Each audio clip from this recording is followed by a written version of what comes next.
नमस्कार मंडळी, प्रियांका वांजूस किचनमध्ये आपले स्वागत आहे। जर तुम्ही आमच्या चॅनलवर नवीन असाल तर चॅनलला सबस्क्राइब करा।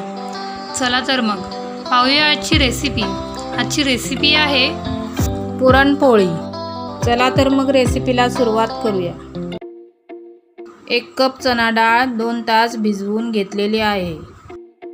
डाळ कुकरला लावून 2 ते 3 शिट्ट्या काढून घ्या। 1 कप डाळीला 2.5 कप पाणी ठेवा। तुम्हाला कटाची आमटी बनवायची असेल तर डाळ उकडताना पाणी जास्तीचे ठेवा। पाव चमचा हळद घाला, थोडेसे तेल घाला। हळदीमुळे पुरणाला चांगला कलर येतो। डाळ उकडेपर्यंत पीठ मळून घेऊया। गव्हाचं पीठ, मैदा, मीठ,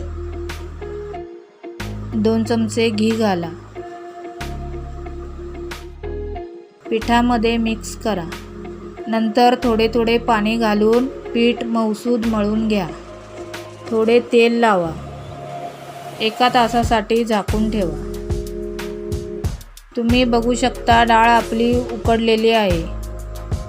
त्यातील पाणी गाळणीने गाळून घ्या।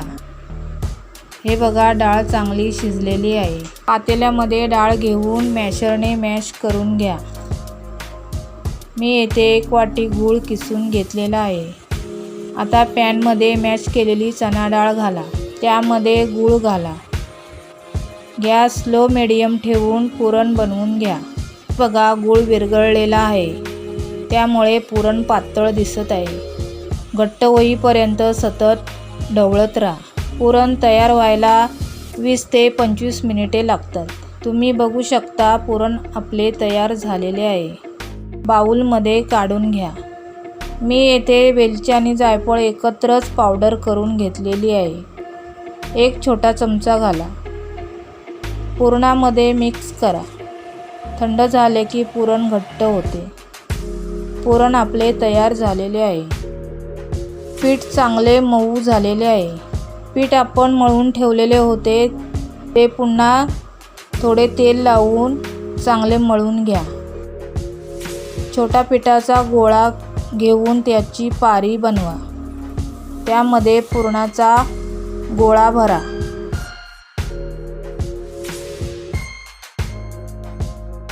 व्यवस्थित बंद करा।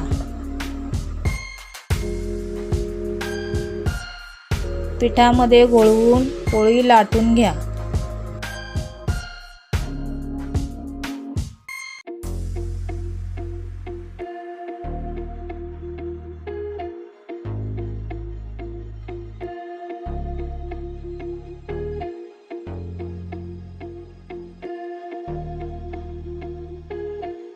पोळीवर छोटे छोटे बुडबुडे आले की पोळी पलटी करा। स्लो मीडियम गॅसवर पोळी घी किंवा तेल लावून शेकून घ्या। पुरणाची पोळी आपली तयार आहे।